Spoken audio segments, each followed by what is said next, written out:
نظر نہ آ جایا سخت سزا دوں گا. یہاں تو کوئی اچھی خبر لائے گا، چونکہ وہ ہدہد پرندہ جاتا تھا تو خبریں لا کے دیتا تھا، ورنہ سزا دوں گا. اتنی دیر میں ہدہد بھی آ گیا. تو یہ پرندے جو کارکن ہوتے ہیں بڑے سیانے ہوتے ہیں، کبھی بندہ ناراض ہو تو صحیح خبریں لے آتے ہیں. تو صحیح خبر لے کے آ گیا. آتے ہی آ کے بیٹھا تو اس نے حضرت سلیمان علیہ السلام نے کہا کہاں تھے؟ عرض کرنے لگا حضور میں ملک سبا گیا تھا، وہاں ایک عورت حکمرانی کرتی ہے، اس کا نام بلقیس ہے، بہت بڑے تخت پہ بیٹھتی ہے، 80 گز اس کا تخت لمبا ہے، 40 گز چوڑا ہے، اور شاید 80 من کے 80 ٹن اس کا وزن ہے. تو حضور وہ سورج کو پوچھتے ہیں. حضرت سلیمان نے فوراً خط لکھا، فرمایا جا کے اسے میرا خط دے دو کہ یہاں تو کلمہ پڑھ کے ہماری فرما بردار بن جائے، ورنہ تیار ہو جائے. جو اللہ کے غیر کو پوچھتے ہیں ہم ان کے خلاف جنگ کریں گے.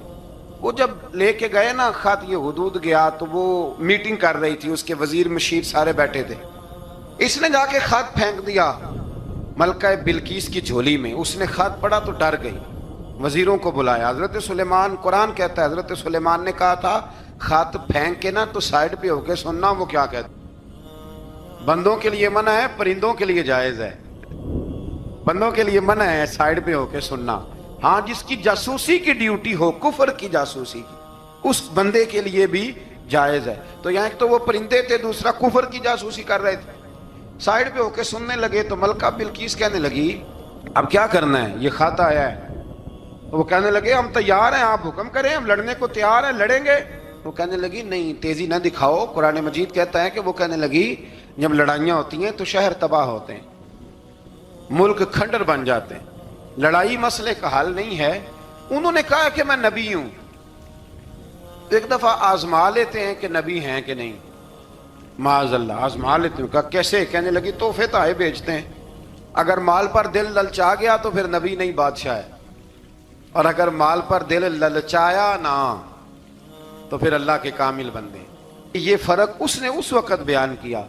اس نے 500 کنیزیں، 500 غلام، بڑے شاندار لباس پہنا کے، 500 گھوڑا بڑا تگڑا، اس کے اوپر مال و اسباب رکھ کے تیاری کرا کے حضرت سلیمان کی طرف بھیجا. ہدہد پہلے سے خبر لے کے آ گیا. حضور اس نے یہ پروگرام بنایا ہے. وہ جب آیا سارا کچھ تو حضرت سلیمان دیکھ کے جلال میں آ گئے. فرمانے لگے اسے جا کے کہہ دو تو مجھے کیا تحفے بھیجے گی، میرے رب نے مجھے مالا مال فرمایا ہوا ہے، انہیں مالا مال کیا میرے مالک نے. جا اسے جا کے کہہ تو کیا تحفے دے گی. جب رب دیتا ہے تو پھر کوئی کمی نہ وہ نہیں چھوڑتا. بندے کیا دے سکتے ہیں، بندے تو بیچارے 10 دے کے تو 10 دن ان کی آنکھیں نہیں کھلتی. فرمایا جو اللہ نے جو دیا ہے کیا بات ہے اس کے دینے کی. تو فرمایا اسے کہو یا فرما بردار ہو کے آ جائے یا جنگ کے لیے تیار ہو جائے، ہم اسے اس کے شہر سے ذلیل کر کے نکال دیں گے.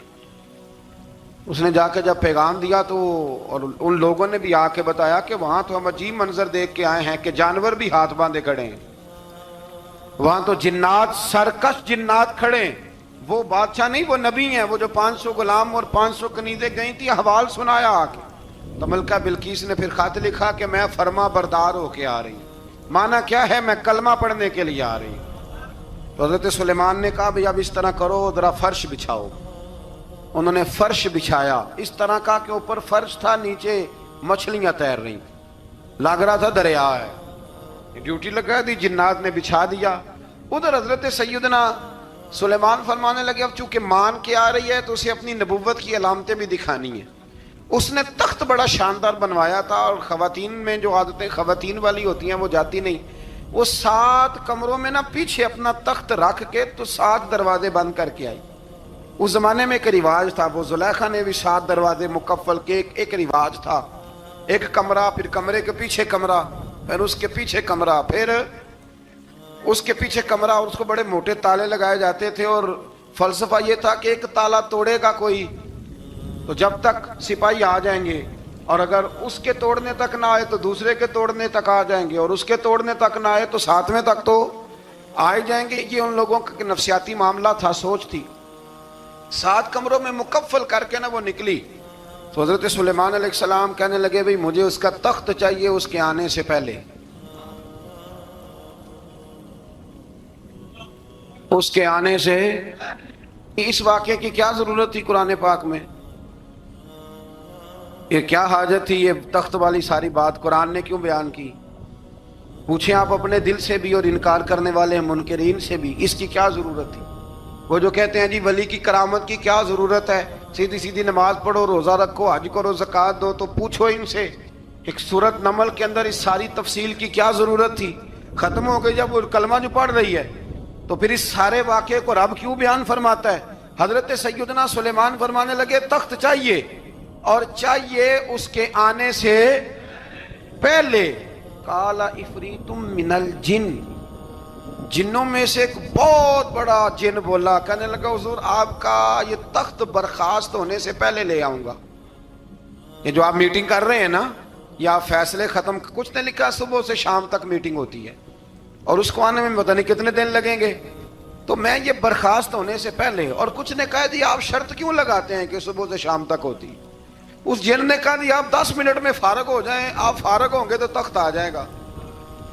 مفسرین نے لکھا ہے کہ جب قرآن کہتا ہے کہ اس نے کہا کہ آپ کے فارغ ہونے سے پہلے، تو اس کا مطلب ہے کہ جب آپ اٹھیں گے یہ جگہ خالی کر دیں گے تو تخت یہاں کیویں؟ ہزاروں میل کا فاصلہ ہے، آ جائے گا پر ہوائی جہاز پہ، کارگو کرا کے، جی DHL کے ذریعے۔ کیسے آئے گا؟ وہ آئے گا تو بس آئے گا تو حضرت سلیمان کی تو بادشاہت تھی نا زمانے پہ، فرمانے لگے نہیں نہیں تو لیٹ ہے، تو لیٹ ہے، تو ہمیں جانتا ہی نہیں، ایٹ سٹ تے پکھڑا کوار گندل، اسی اور بھی بوٹیاں جاننے ہاں، یہ تو لیٹ ہے، ابھی ہماری طاقت اس سے زیادہ ہے۔ بڑی کمال بات لکھی ہے لکھنے والوں نے۔ ایک مفسر نے لکھا ہے کہ ابھی حضرت سلیمان نے غلاموں سے منگوایا ہے، اپنی بات کوئی نہیں کی، یہ حال ہے ان کے غلاموں کا، تو سردار کا عالم کیا ہوگا؟ حضرت سلیمان کہنے لگے بھی جلدی جائیے۔ قال الذی عنده علم من الکتاب انا آتیک بہ قبل ان یرتد الیک طرفک، تو اٹھا ان میں سے وہ جس کے پاس کتاب میں سے علم تھا،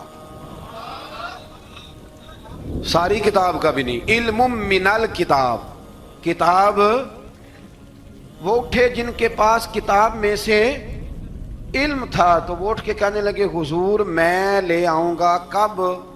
آپ کے آنکھ جھپکنے سے، نہیں آنکھ جھپکنے سے، بندہ تھا جن تھا، جن کی تو بات مانی نہیں انہوں نے، کیا کہا؟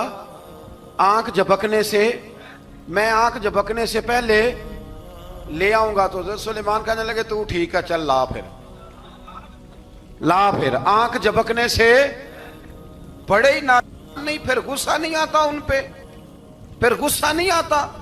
میرے شیخ کامل، مرشد اکمل، شیخ بحر و بار، حضور غوث پاک جیلانی، حضرت غوث اعظم یوں کر کے شاگردوں کو، مریدوں کو سبق پڑھا رہے تھے، پڑھاتے پڑھاتے ہاتھ آگے کیا، اور جب ہاتھ واپس آیا تو بھیگ گیا تھا سارا۔ تو شاگرد کہنے لگے حضور یہ کیا ہے؟ فرمایا تمہیں نہیں سمجھ آئے گی، چھوڑو تمہارے والی بات نہیں، خاصاں دی گل آما آگے نہیں مناسب کرنی، رہنے دو تم۔ کچھ وقت گزرا تو کچھ لوگ آ گئے، ابھی کلاس ختم نہیں ہوئی تھی، کپڑے بھیگے ہوئے ہو، وہ شاگرد پہلے ہی منتظر تھے، کہا تمہیں کیا ہوا؟ کہنے لگے دریا میں جا رہے تھے، اچانک ہچکولیں آنے لگے، تو ہم نے کوئی کسی بے عمل کا بازو تو نہیں نہ تھاما، ہم غوث اعظم کے ماننے والے ہیں، تو دریا میں کہا یا شیخ عبد القادر جیلانی شیئا للہ، اللہ کے راستے میں مدد کرو۔ تو کہنے لگے بس ایک ہاتھ ہی آیا ہے، اور یوں کشتی کھینچ کے باہر نکالی ہے۔ تو اب وہ شاگرد سارے چپ کر گئے، کہنے لگے جواب کیوں نہیں دیتے؟ انہوں نے کہا تم نے ہاتھ دیکھا ہے پہنچتا ہوا، اور ہم نے ہاتھ دیکھا ہے یہاں سے جاتا ہوا، تم نے پہنچتا ہوا دیکھا ہے، تو ہم نے حضرت بہاؤالحق نقشبند بخاری، ان کی ایک مریدنی تھی، اوپر چبارے پہ کسی نے اس کی عزت پہ ہاتھ ڈالا، چبارے پہ اوپر والی منزل پہ، اس مریدنی نے اپنی عزت بچانے کے لیے چھلانگ لگا دی، جب وہ نیچے گر رہی تھی تو حضرت بہاؤالحق نقشبند بخاری پہنچ گئے، نیچے کوئی ایسا بندوبست کر دیا, کوئی چارپائی بچھا دی, کوئی ایسا جس پہ وہ آ کے آرام سے گری اور بچ گئی. حضرت صاحب کی طرف دیکھ کے کہنے لگی حضور آپ کب آئے؟ فرمانے لگے پتر جب تو چبارے سے چلی تھی تب میں بخارے سے چلا تھا. جب تو چبارے سے چلی تھی نا تب میں بخارے سے چلا تھا, اور تیرے نیچے آنے تک میں بھی پہنچ گیا ہوں. میں بھی مالی دا کم راکھی کرنا, پھل کچے ہون یا پکے, اے پیر مریداں دے سر تے ہی رہندا ہے. اے جھوٹے ہون یا سچے, یہ پکی غلامی کریں یا کچی کریں, پیر کی بھی مجبوری ہوتی ہے. کیا کریں, پیر مریداں دے سر تے ہی رہندا ہے. اے جھوٹے ہون یا سچے, کیا کیا جا سکتا ہے. لیکن نا نافرمان بیٹے کا بھی تو جائیداد میں حصہ ہوتا ہے نا. نافرمان بھی ہو تو جائیداد میں حصہ تو, چلو باپ ناراض رہے گا تو اللہ ناراض رہے گا, بات الگ ہے, پر جائیداد کا حقدار تو ہے نا, چاہے نافرمان ہی ہے. پیر مریداں دے سر تے ہی رہندا ہے. اے جھوٹے ہون یا. پھر وہ تخت آ گیا, حضرت سلیمان سے پوچھا یہ کیا ہے؟ قال ھذا من فضل ربی. فرمانے لگے کچھ بھی نہیں. حضرت سلیمان کہنے لگے یہ میرے رب کا فضل ہے. شاید سب مفسرین نے بڑی بڑی باتیں کی ہوں, پر یہاں ایک قاضی ثناء اللہ پانی پتی رحمت اللہ علیہ کا فقرہ میں پڑھ رہا تھا, بڑا مزہ آ رہا تھا. قاضی صاحب فرمانے لگے اس آیت پہ, قاضی صاحب کہتے ہیں جن پر نرا فضل تھا, ھذا من فضل ربی, نرا فضل. فرمایا ان کی تو اتنی طاقت ہے کہ وہ ہزاروں میل دور سے 80 گز لمبا 80 گز چوڑا تخت آنکھ جھپکنے سے پہلے لے آتے ہیں, اور جن کے بارے میں اللہ فرماتے ہیں بشر المؤمنین بِأَنَّ لَهُم مِّنَ اللَّهِ فَضْلًا كَبِيرًا. فرمایا محبوب اپنے غلاموں کو خوشخبری دے دیں, باقیوں پہ نرا فضل تھا, ان پر تو فضل کبیر ہے, ان پر تو بڑا ہی فضل ہے اللہ کا. تو فرمایا جن پر فضل کبیر ہو, ایک نہیں, اس پر میں بڑے دلائل دے سکتا ہوں. کرامات اولیاء پر میں بڑے ہی دلائل دے سکتا ہوں, بڑے. غوث اعظم رضی اللہ تعالیٰ عنہ کے بعد بادشاہ آیا تو کہنے لگا پیر تب مانوں گا جب سیب کھلائیں گے. سیب کا موسم ہی نہیں تھا. تو حضرت صاحب آتے ہی اسے کہنے لگے اب تو میری ولایت کو سیبوں پہ تو نہ تول, اب سیب کھلائے تو ولی یا نہ کھلائے تو ولی کوئی نہیں, یہ تو اب میری ولایت کو سیبوں پہ تو نہ تول. تو حضرت صاحب نے یوں ہاتھ اٹھایا تو اللہ نے 2 سیب عطا فرمائے. تو وہاں جملہ ہے حضور غوث اعظم کا, فرمانے لگے اگر اللہ حضرت مریم سلام اللہ جو بنی اسرائیل کی ولیہ ہیں, ولی ہے نا, وہ نبی تو نہیں نا, عورت نبی نہیں ہو سکتی. فرمایا اگر اللہ انہیں بغیر موسم کے پھل دے سکتا ہے, میں تو محمد عربی کا نوکر ہوں. فرمایا اب نہ 2 سیب آئے تھے, تو وہ کہنے لگا میرے تو دل میں 1 سیب تھا نا. تو حضور غوث اعظم نے نا 1 سیب مجھے دیا, 1 میں نے کھایا تو 1 غوث پاک کھانے لگے. کہتے ہیں میں نے وہ منہ میں رکھا, ذرا ترش تھا, تو میرے چہرے کا وہ رنگ دیکھ کے نا, اثر دیکھ کے کہ تلخی محسوس, تو غوث اعظم کہنے لگے میرے والا کھا. ایک انہوں نے کاٹ کے ٹکڑا دیا, کہتے کھایا تو بڑا میٹھا تھا. تو میں نے کہا حضور آئے تو دونوں ہی غیب سے ہیں, آپ کے والا میٹھا ہے, میرے والا کڑوا ہے. تو آپ فرمانے لگے آئے تو دونوں غیب سے تھے, پر ایک کو ذرا ظالم کے ہاتھ لگ گئے ہیں نا, اس کو تنبیہ بھی کر دی کہ ظلم سے باز آ جا, تنبیہ بھی کر دی. فرمایا ہاتھ ظالم کے لگے اس لیے ترش ہو گیا, سیانا بن. 1 نہیں 20 درجنوں, لیکن پتہ نہیں کیوں لوگ اڑ گئے, پتہ نہیں کیوں کڑ کے آ گئے. کرامت اولیاء کے معاملے میں بالکل, ابھی کسی حدیث میں یہ نہیں آیا کہ اس زمانے میں ولی ہوں گے تو اس زمانے میں ولی نہیں ہوں گے. حضور نے فرمایا میری امت کبھی گمراہی پر جمع نہیں ہوگی. اقبال کہتے ہیں اولیاء کیا ہوتے ہیں, اولیاء کیا ہیں, جواسیس القلوب. اقبال کہتا ہے ولی کا بہت بڑا ولی تم نے دیکھنا ہو تو اسے دیکھو جو تیرے دل کا جاسوس ہے.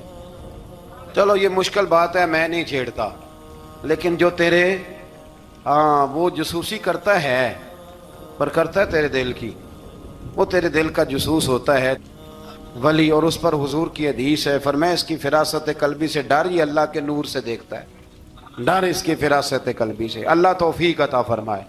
12 اس ولی کا نام تھا آصف بن برخیہ. آصف بن برخیہ جی حضرت سلیمان کے وزیر تھے. وہ آئی ملکہ بلقیس, اور جب وہ آئی نا تو اس نے دیکھا کہ یہ تو آگے سامنے حضرت سلیمان بیٹھے ہیں, اور جو رستہ ہے نا درمیان میں وہ فرش ہے کہ دریا ہے, سمجھ نہیں آ رہی. تو اس نے نا اپنا یوں کر کے اوپر کپڑا اٹھانا شروع کر دیا کہ نیچے پانی ہے. تو حضرت سلیمان کہنے لگے چلتی آ, نیچے کچھ بھی نہیں. اس نے پیر رکھا، نیچے مچھلیاں بھی تیرتی جا رہی تھیں. حضرت سلیمان علیہ السلام، آج بھی اللہ نے توفیق دی ہے نا، لوگوں نے اس طرح کی تعمیرات بعد میں کی ہیں، لیکن اس کے موجد، اس کے پہلے بنانے والے حضرت سلیمان ہیں اللہ کی دی ہوئی توفیق سے. تو وہ ملکہ آپ کے پاس آئی، پھر وہ آپ کی فرما بردار ہو گئی. اور بعد مفسرین نے یہ لکھا ہے کہ اس نے جب کلمہ پڑھا تو پھر اس کا نکاح بھی حضرت سلیمان سے ہوا. حضرت سیدنا لقمان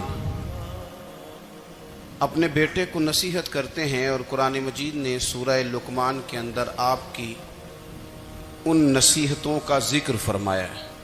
اللہ کریم نے ارشاد فرمایا کہ حضرت لقمان، ان کی جو بات انہوں نے اپنے بیٹے کے ساتھ کی، فرمایا وَلَا تُصَعِّرْ خَدَّكَ لِلنَّاسِ، اے میرے بیٹے لوگوں کے ساتھ اپنے رخ کو نہ پھیرا کر، غرور کے ساتھ اپنے لب و لہجے کو پھیر نہ لیا کر لوگوں کی طرف سے. اور وَلَا تَمْشِي فِي الْأَرْضِ مَرَحًا، اور زمین پر اکڑ اکڑ کے نہ چلا کر. تکبر کے ساتھ اپنے لب و لہجے کو لوگوں سے پھیر نہ لیا کر، اور زمین پر اکڑ کے بھی نہ چلا کر. جناب لقمان اپنے بیٹے کو نصیحت فرما رہے ہیں، اور اللہ نے اس کا ذکر قرآن مجید میں فرمایا ہے. اسلام ہماری تربیت کرتا ہے ہر موقع پر، اور ہمیں اسباق پڑھاتا ہے زندگی ساری گزارنے کے لیے.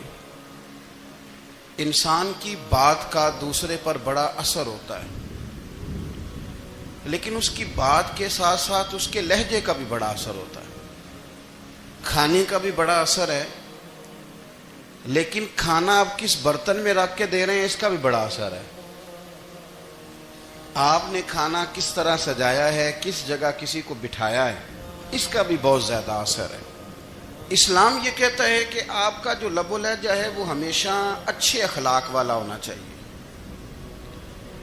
لہجے جو ہوتے ہیں نا، لہجے، لب و لہجہ، وہ بڑی تاثیر رکھتا ہے، بڑا اثر رکھتا ہے. چھوٹا سا بچہ ہوتا ہے، دودھ پیتا ہے، ابھی نونہال بچہ ہے چھوٹا سا، ابھی اسے پتہ نہیں ہے کہ کون سی بات کا کیا معنی ہے. اسی بچے کے آپ نے گال پہ محبت کے ساتھ ہاتھ پھیرا تو وہ ہنس دیتا ہے، لیکن اگر آپ غصے کے ساتھ اس کی گال پہ ہاتھ لگاتے ہیں تو وہ رو دیتا ہے. آپ میری بات کو سمجھیں گے، ابھی اس کو لفظوں کے مفاہیم کا نہیں پتا، معانی سے ابھی وہ آگاہ نہیں ہے، معنی نہیں جانتا، پر آپ نے کس لہجے کے ساتھ اس سے پیار کیا یہ اسے پتا ہے. یہ جو لہجہ ہوتا ہے نا، لہجہ، اخلاق آپ کا، یہ بڑا اثر کرتا ہے. آپ نے گفتگو کی، لیکن اس گفتگو میں آپ کا انداز کیا تھا، لب و لہجہ کیا تھا. کچھ لوگ کہتے ہیں میں نے کوئی غلط بات کی ہے، بالکل ٹھیک بات کی ہے. بھئی آپ کی بات ٹھیک تھی، پر آپ کا انداز ٹھیک نہیں تھا. جہاں بات ٹھیک ہونا ضروری ہے نا، وہاں انداز ٹھیک ہونا بھی بڑا ہی ضروری ہے. آپ کے لہجے کا خوبصورت ہونا اور آپ کے لفظوں کا حسین ہونا بھی بڑا ہی ضروری ہے. اگر آپ تھوڑا سا معاشرے میں غور کریں تو کچھ لوگ ایسے ہیں جو طبعاً ہی بیچارے دنیا میں آئے ہی شکوہ کرنے کے لیے. ان کے لہجے سے نہ ترش روئی برستی ہے، تلخی ہے.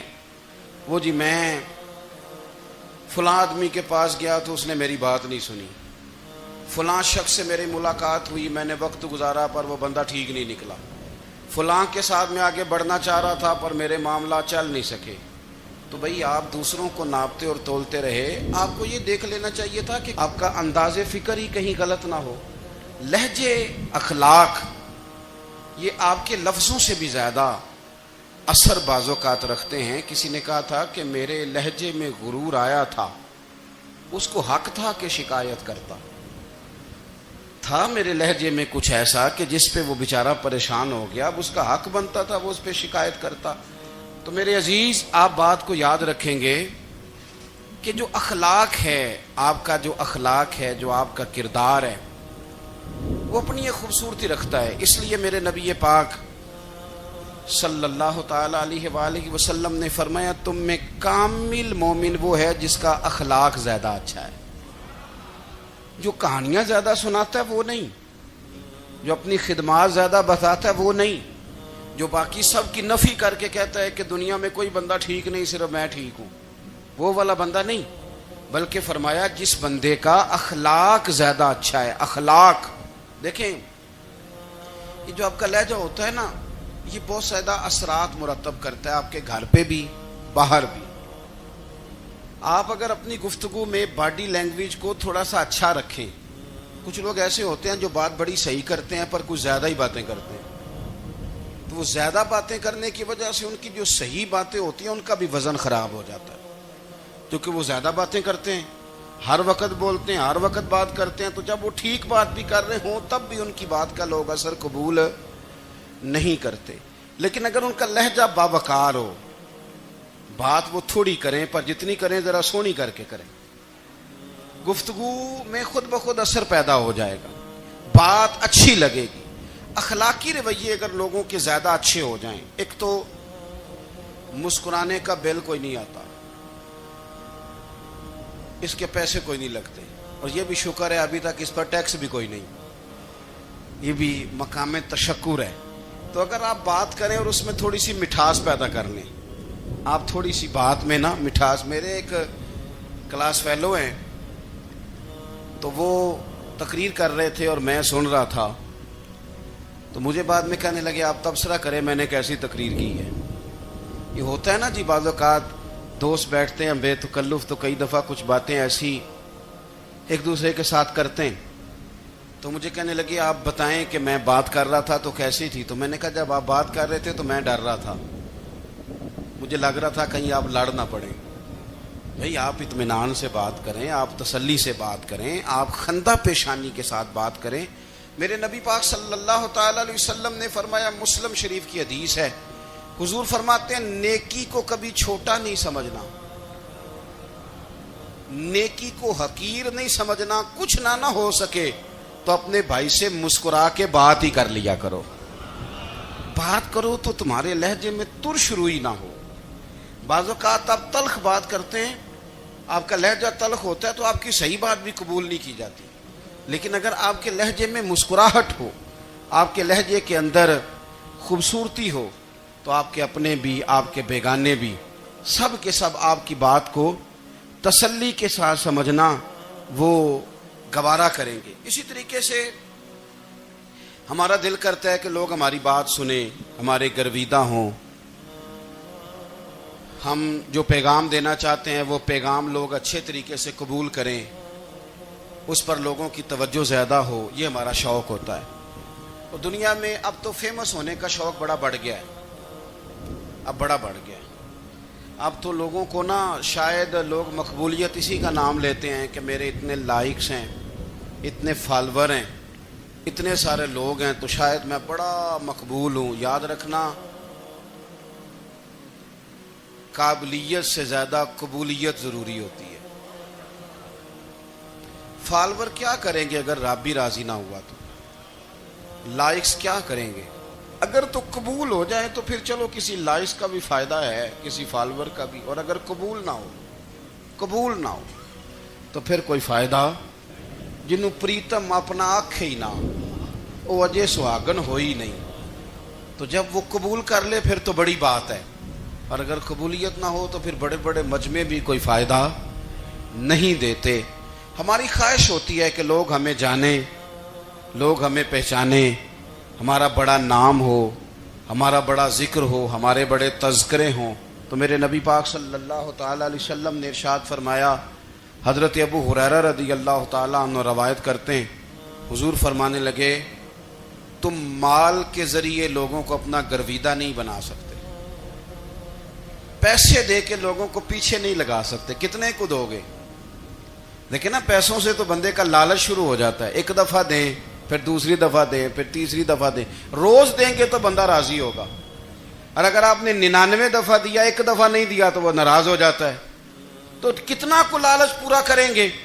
تو حبیب پاک علیہ الصلوۃ والسلام فرمانے لگے، تم پیسے دے کے لوگوں کو اپنا گرویدہ نہیں کر سکتے، ہاں خندہ پیشانی سے، حسن اخلاق سے ملو گے تو لوگ تمہارے گرویدہ ہو جائیں گے۔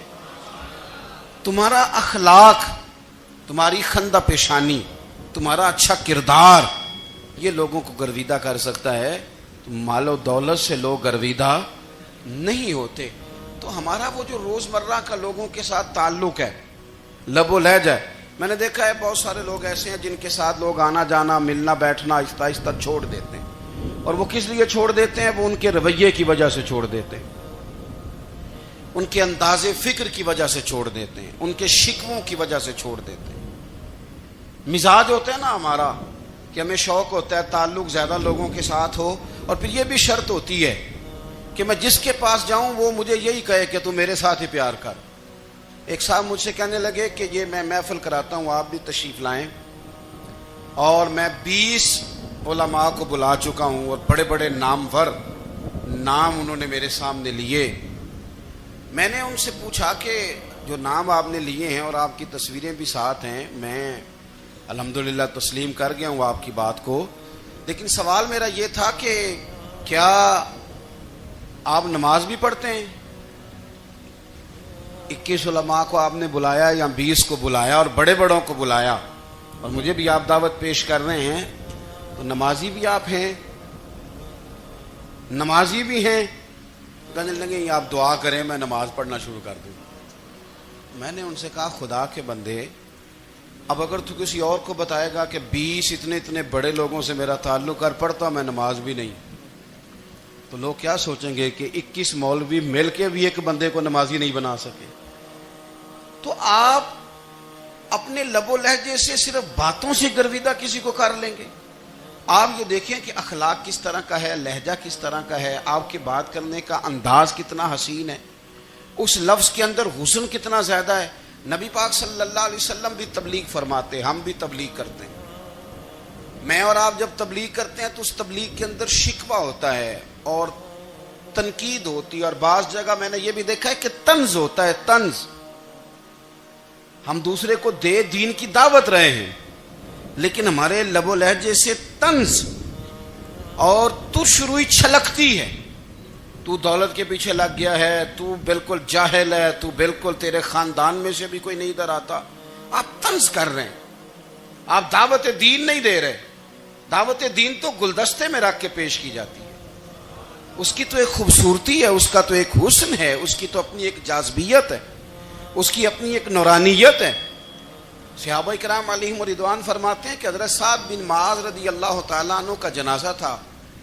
اللہ کے پیارے محبوب صلی اللہ تعالیٰ علیہ وسلم نے جنازے کی امامت فرمائی، اور جنازے کی امامت کے بعد ابھی نہ قبر کے تیار ہونے میں کچھ ٹائم باقی تھا، تو حضور زمین پہ تشریف فرما ہوئے. لوگ قبر کی تیاری میں ہیں. بعض اوقات ہوتا ہے نا ابھی قبر نہیں تیار ہوئی، تو کہتے ہیں کہ لکڑی کے ساتھ حضور نے زمین کریدنی شروع کر دی، اور دیر تک حضور نے چہرہ نور کو زمین کی طرف جھکائے رکھا، گویا زمین شرف دیدار حاصل کرتی رہی. دیر تک چہرہ نور جھکا رہا زمین کی جانب، حضور نے رخ نور کو پھیر لیا.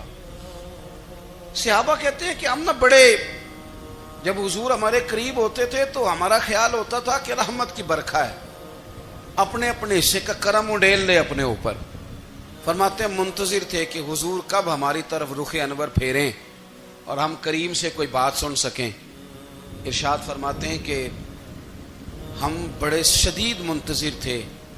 دیر کے بعد نبی پاک علیہ الصلوۃ والسلام نے چہرہ انور اٹھایا، دیر کے بعد چہرہ انور اٹھایا. یہ دیکھیں تبلیغ ہو رہی ہے، اور جب حضور نے چہرہ انور اٹھایا تو آنکھوں میں آنسو تھے، رو رہے تھے. اور 3 دفعہ حضور نے فرمایا، چونکہ قبر تیار ہو رہی تھی، 3 دفعہ نبی کریم نے فرمایا لوگوں قبر آخرت کی منزلوں میں سے پہلی منزل ہے، اس کی تیاری کر لو، اس کی تیاری کر لو، اس کی تیاری کر لو. 3 دفعہ حضور نے یہ جملے دہرائے. کیوں؟ ایک میں تبلیغ کرتا ہوں پر اس میں نہ درد ہے، نہ رونا ہے، نہ وہ لب و لہجہ.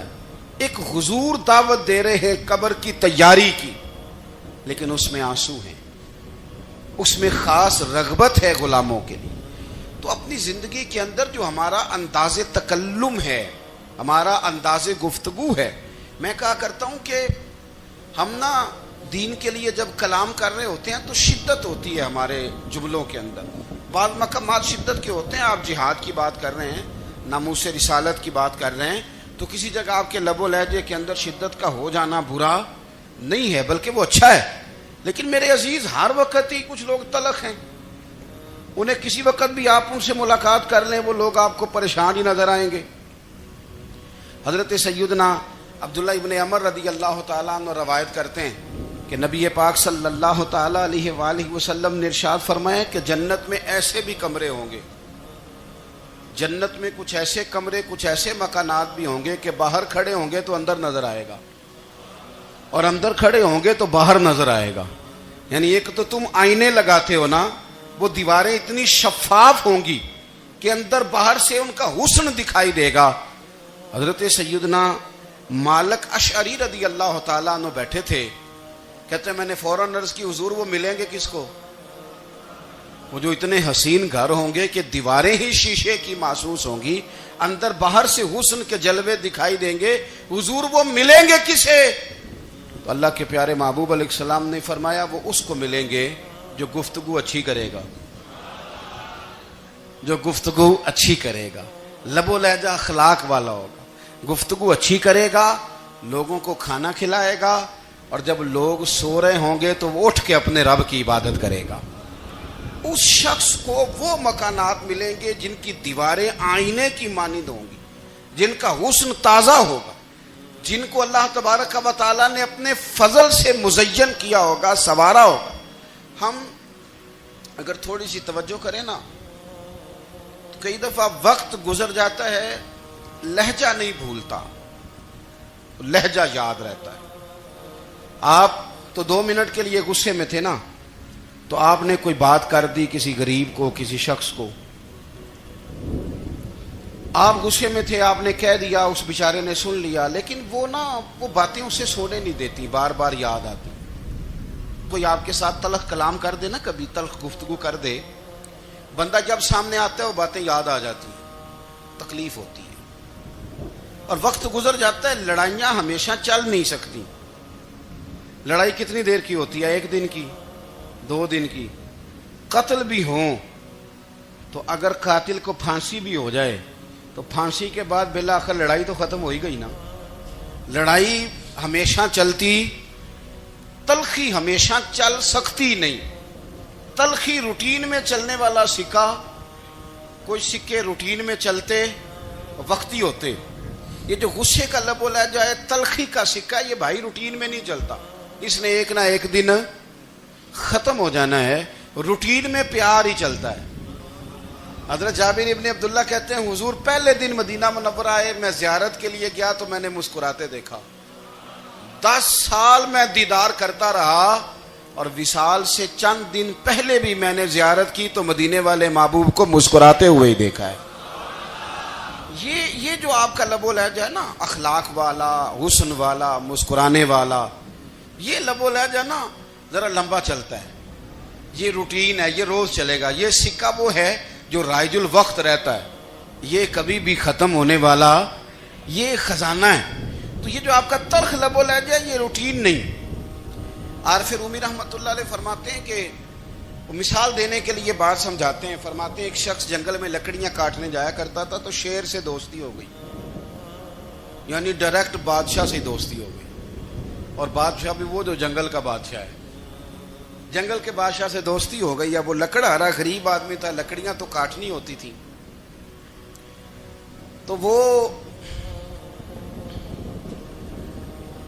جنگل کا بادشاہ اعلان کر دیتا جانوروں کو کہ میرا دوست آیا, ایک تو کوئی تنگ نہ کرے, اور دوسرا یہ کہ سب لوگ مل کے اس کے ساتھ تعاون کریں. کبھی کوئی جانور لکڑیاں اکٹھی کراتا, کبھی کوئی اپنی پشت پہ گدھا, بیل, گھوڑا, خچر رکھ کے وہ لکڑیاں باہر چھوڑنے آتا. تو اب اس کی بڑی دھوم مچ گئی جنگل کے اندر. لکڑہارا مزدور تھا, وہ بادشاہ سے دوستی کر کے بادشاہ ہی بن گیا. وہ گھر آ کے نا بیوی کو اکثر بتاتا کہ میرا ایک دوست ہے, میں جاتا ہوں تو ساری پہلے ہی مخلوق کھڑی ہوتی ہے میرے استقبال کے لیے. دوستی جو بڑے سے ہو گئی ہے. بنا ہے شاہ کا مصاحب تو پھر ہے اتراتا, وگرنہ شہر میں غالب کی آبرو کیا ہے. ہمیں تو پوچھتا ہی کوئی نہیں، یہ تو بنا ہے شاہ کا مصاحب تو پھرے ہے اترا تھا، وگرنہ شہر میں غالب کی آبرو کیا ہے۔ تو وہ لوگوں کو بتاتا، بیوی کو بھی بتاتا، دوست ہے، تو بیوی کہنے لگی اتنی تو تعریفیں کرتا، یہ نہیں بتایا کہ وہ جنگل کا شیر ہے، بس نیرا دوست بتا دیا۔ بیوی کہنے لگ گئی کہ تو اتنا جو اس کا ذکر کرتا ہے تو کسی دن بلا نا، بلا کسی دن تاکہ اس کی دعوت کریں۔ اب اس نے پھر نہ اس کو پردے میں رکھا، کیا کہتے ہیں آج کل، سرپرائز دینا ہے، ان کا سرپرائز دینا ہے جی، پردے میں رکھا کہ وہ شیر ہے۔ تو وہ بلا لیا گھر، اب اس کے لیے کچا گوشت، ظاہر ہے شیر نے کچا گوشت دکھانا تھا۔ وہ کہنے لگی پکانا کس طرح کا ہے؟ وہ کہنے لگا جب وہ آئے گا پھر بتاؤں گا۔ اب وہ کچا گوشت 2-3 بکرے ذبح کر کے ڈال دیے، وہ آ گیا شیر۔ اور پھر امی کہتے ہیں جب وہ آیا نا تو اس کی بیوی نے دیکھا تو اس نے ایک سخت جملہ کہہ دیا، کہنے لگی اوہو میں سمجھی تھی پتہ نہیں کون ہے، اس طرح کے درندے تیرے یار ہیں، کتے بلے دوست بنائے ہوئے ہیں، یہ کیا بات ہوئی؟ خیر وہ شیر نے سن لیا، گوشت کھایا، وہ چلا گیا۔ اگلے دن لکڑ آ رہا، لکڑیاں کاٹنے گیا تو شیر نے ملاقات کرتے ہی لکڑ آرے سے کہا کہ یہ نا کلاڑی اٹھا اور میری پشت پہ نا ایک زخم کر دے۔ اس نے کہا نہیں میں یہ کام نہیں کرتا، تو میرا دوست ہے۔ اس نے کہا سن بھائی، میں نے پیار سے کہا ہے تو مان جا، ورنہ میں ہوں شیر، میں نے تجھ سے منوا ہی لینا ہے، میں کوئی تکلیف دوں گا مناسب نہیں، تو کر۔ اس نے کلاڑی اٹھائی اور اس کی پشت پہ ایک زور سے زخم لگا دیا، خون بہنے لگا۔ اس نے کہا تو نے آج کے بعد آنا ہے، لکڑیاں کاٹنی ہے، تجھے کوئی کچھ نہیں کہے گا، بس یہ ایک حکمت تھی جو میں نے کیا ہے۔ قصہ مختصر، وہ آتا رہا، لکڑیاں ملتی رہیں، خدمت بھی ہوتی رہی، 6-8 ماہ گزر گئے۔ ایک دن شیر اس سے کہنے لگا یہ میرے ذرا بال اٹھا کے دیکھ، وہ جو تو نے زخم لگایا تھا وہ کہاں پہ ہے؟ اس نے وہ بال اٹھا کے دیکھا تو زخم ملا ہی نہیں، کئی جگہ پہ ٹٹولا کا یار یہاں تھا یہاں تھا یہاں تھا۔ شیر نے پھر کیا کمال ہی جملہ کہا، اس نے کہا کہ وہ جو کلاڑی کا زخم تو نے لگایا تھا نا وہ مکمل ہو گیا، لیکن تیری بیوی کا جو لہجہ تھا اور اس کی جو تلخی تھی